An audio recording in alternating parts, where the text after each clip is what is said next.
बोलो विष्णु भगवान की जय हो। श्री मद् भागवत गीता तीसरा अध्याय। अर्जुन पूछा, हे जनार्दन, यदि आपको तप से तथा कर्म से बुद्धि श्रेष्ठ है तो हे केशव, मुझे इस घोर कर्म में क्यों लगाते हो। मिले हुए वचनों से आप मेरी बुद्धि को भ्रम में डाल रहे हैं। निश्चय करके मुझे बतलाइए जिससे मैं कल्याण को प्राप्त हूँ। श्री कृष्ण जी बोले, हे निष्पाप अर्जुन, मैं पहले समझा चुका हूँ कि इस लोक में दो प्रकार की निष्ठा कही है। एक तो सांख्य वालों की ज्ञान योग और दूसरा योगियों का कर्म योग। कर्मों का प्रारंभ न करने से कोई निष्कर्म नहीं कहलाता और कर्मों का त्याग करके संन्यास करने से ही किसी को सिद्धि नहीं मिल जाती। मनुष्य क्षण भर भी कर्म किए बिना नहीं रह सकता। प्रकृति के गुण ही सब मनुष्यों को कुछ न कुछ कर्म करने में लगाते रहते हैं। जो अज्ञानी कर्म इंद्रियों को रोककर आत्मचिंतन करने के बहाने विश्व की चिंता करता है, वह पाखंडी मिथ्याचारी कहलाता है। हे अर्जुन, जो इंद्रियों को मन से दमन कर और विश्व में विष्णु भगवान की जय हो, प्रवृत्त न होकर उनके कार्य को लेता है, वह कर्म योग का अभ्यास कहलाता है और श्रेष्ठ कहता है। तुम अपने धर्म के अनुसार नियमित कर्म करो, क्योंकि कर्म के न करने से कर्म को करना अच्छा है। बिना कर्म किए तुम्हारे शरीर का निर्वाह नहीं हो सकता। हे कौंतन्य, यज्ञ के निमित्त किए जाने वाले कर्मों को छोड़कर जितने कर्म हैं उनके करने से मनुष्य को बंधन होता है। अतएव तुम फल की इच्छा त्याग कर यज्ञ के लिए ही कर्म करो। सृष्टि के आरंभ काल में ब्रह्मा जी ने यज्ञ सहित प्रजा को उत्पन्न कर प्रजा से कहा था कि यज्ञादि कर्म करके वृद्धि को प्राप्त होंगे। यही सब कर्म तुम्हारे निमित्त कामधेनु होवेंगे। इस यज्ञ से तुम देवताओं को संतुष्ट करते रहो और देवता भी तुमको संतुष्ट करेंगे। इस प्रकार परस्पर बर्ताव करते हुए तुम और देवता कल्याण को प्राप्त होगे। यज्ञ आदि बोलो विष्णु भगवान की जय हो। यज्ञ आदि कर्मों से उत्पन्न प्रसन्न होकर देवता तुमको इच्छित सुख की सामग्रियां देंगे, परंतु उनके दिए हुए दान को जो बिना उसको भोग लगाए ग्रहण करता है वह चोर है। पंच महायज्ञ करके जो शेष बचा हुआ भोग ग्रहण करते हैं वैसे पापों से मुक्त हो जाते हैं, और जो अपने निमित्त ही अन्न पकाते हैं वह पापी पुरुष पाप को ही भक्षण करते हैं। अन्न से प्राणियों की उत्पत्ति होती है। अन्न मेघ से उत्पन्न होता है।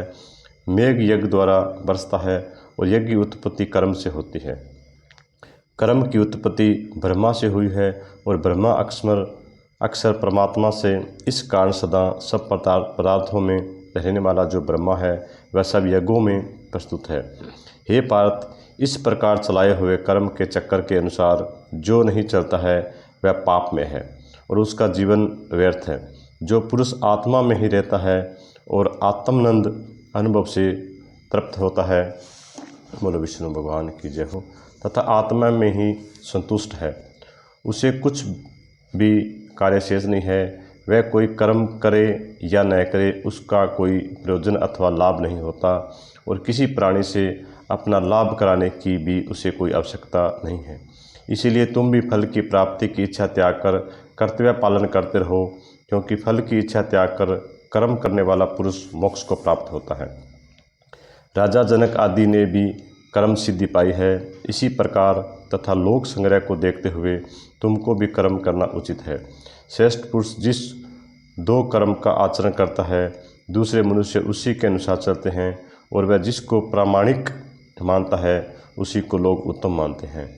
हे पार्थ, मुझे तीन लोकों में कुछ भी कर्म शेष न रहा और न कोई अप्राय वस्तु प्राप्त करनी है, फिर भी मैं कर्म करता ही रहता हूँ।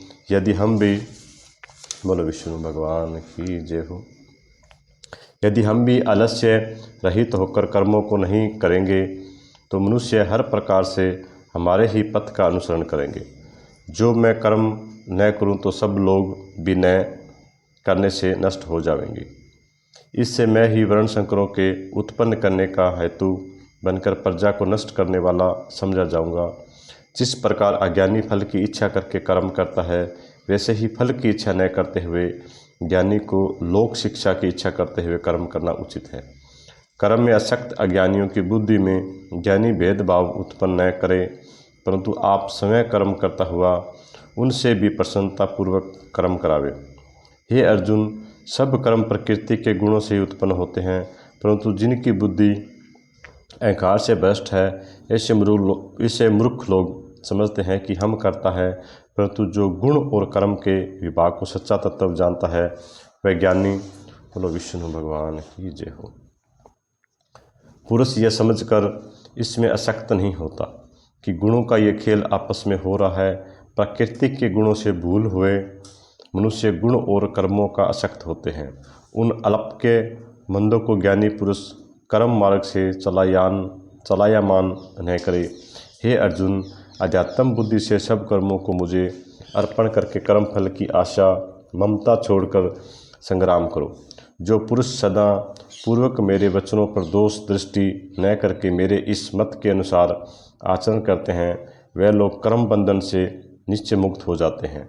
और जो अज्ञानी इस मत पर दोष दृष्टि करते हुए इसको ग्रहण नहीं करते, वह संपूर्ण ज्ञान से रहित उनको नष्ट हुआ जानो। ज्ञानी मनुष्य भी अपनी प्रकृति के अनुसार आचरण करता है। जीव मात्र अपने स्वभाव के अनुसार रहते हैं। वहाँ हट करने से क्या होगा। इंद्रियां और इंद्रियों के विषय में बोलो विष्णु भगवान की जय हो। पृथ्वी और देश दोनों व्यवस्थित है। इन राग द्वेष के वश में न होना चाहिए, क्योंकि वह मनुष्य के शत्रु हैं। अपना कठिन धर्म ही दूसरों के सहज से हितकर होता है। सर्व धर्म में मरना ही कल्याणकारक है, परंतु अन्य धर्म भयानक है। अर्जुन बोले, हे श्री कृष्ण, पुरुषों को पाप करने की इच्छा न होते हुए भी कौन उसे बलात् पाप के मार्ग में प्रवृत्त करता है। श्री कृष्ण बोले, हे अर्जुन, रजोगुण से उत्पन्न होने वाले काम और क्रोध मनुष्य को पारक मार्ग में ले जाते हैं। इससे उत्पन्न इच्छा कभी तृप्त नहीं होती। हे महापापी और घोर शत्रु है। जैसे धुआं से अग्नि, धूल से दर्पण और झिल्ली से गर्भ का बालक ढका हो रहता है, उसी प्रकार विषय की इच्छा से आत्मज्ञान ढका हुआ है।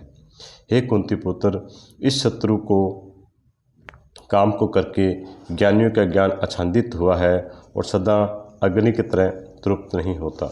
बोलो विष्णु भगवान की जय। इंद्रिया, मन और बुद्धि इस काम में आश्रय स्थान है। इनके सहारे विषय इच्छा ज्ञान को आच्छादित करके जीव को मोहित कर लेता है। अतएव तुम सर्वप्रथम इंद्रियों को वश में करके ज्ञान और विज्ञान को नष्ट करने वाले सकाम को जीतो। कहते हैं कि इंद्रियां प्रबल है और इंद्रियों से प्रबल मन है।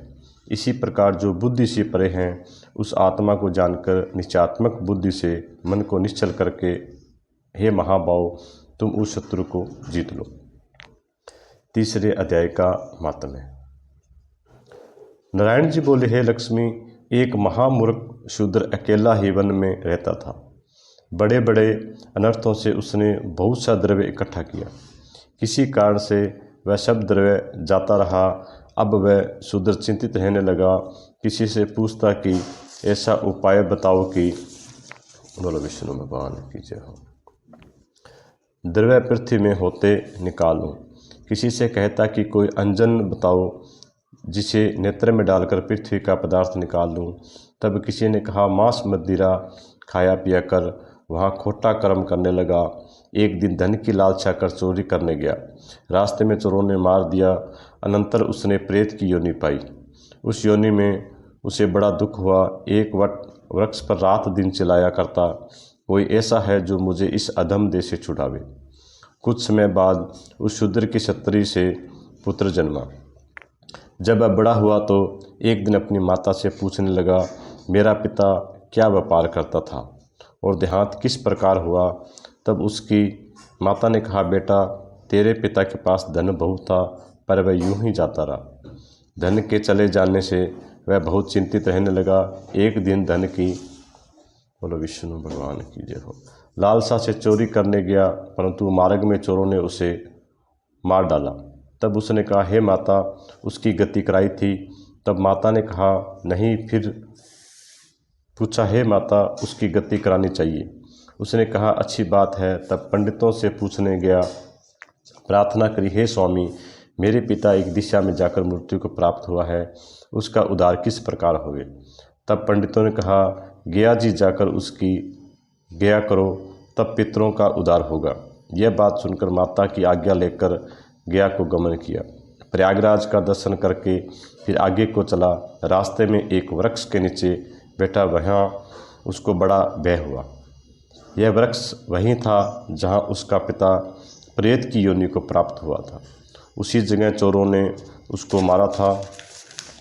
तब उस बालक ने अपने गुरु मंत्र पढ़ा, उसका बोलो विष्णु भगवान की जय हो।